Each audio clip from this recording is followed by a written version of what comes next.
Saudara Panitia Pengawas Pemilihan Panwasli Aceh menggelar sidang putusan dugaan pelanggaran administrasi pemilu. Tampak hadir pada putusan tersebut pelapor dari PKS dan beberapa terlapor dari KIP di ruang sidang Panwasli Aceh. Berikut informasi selengkapnya.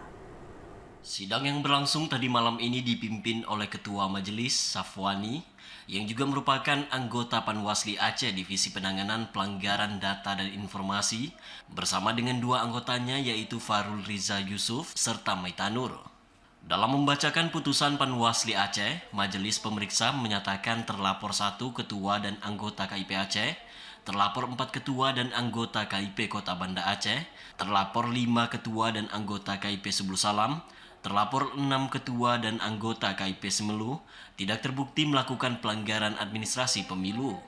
Sementara terlapor 2 ketua dan anggota KIP PD, terlapor 3 ketua dan anggota KIP PD Jaya, terbukti secara sah dan meyakinkan melakukan pelanggaran administrasi pemilu. Dalam putusannya, Panwasli Aceh memberikan teguran kepada terlapor 2 dan 3 untuk tidak mengulangi atau melakukan perbuatan yang melanggar ketentuan perundang-undangan. Kami memutuskan bahwa menyatakan tidak bersalah terlapor 1, terlapor 4, terlapor 5, dan terlapor 6. Tidak terbukti melakukan pelanggaran administrasi pemilu. Nah, sedangkan terlapor 2 dan terlapor 3 yaitu KIP PD Jaya dan KIP PD terbukti secara sah dan meyakinkan melakukan pelanggaran pemilu, administrasi pemilu terkait dengan tata cara, mekanisme, dan prosedur dalam melakukan rekapitulasi di tingkat kabupaten.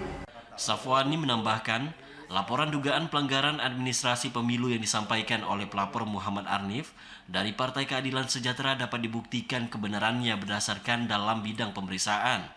Dari Banda Aceh, Fajariana, TVRI melaporkan.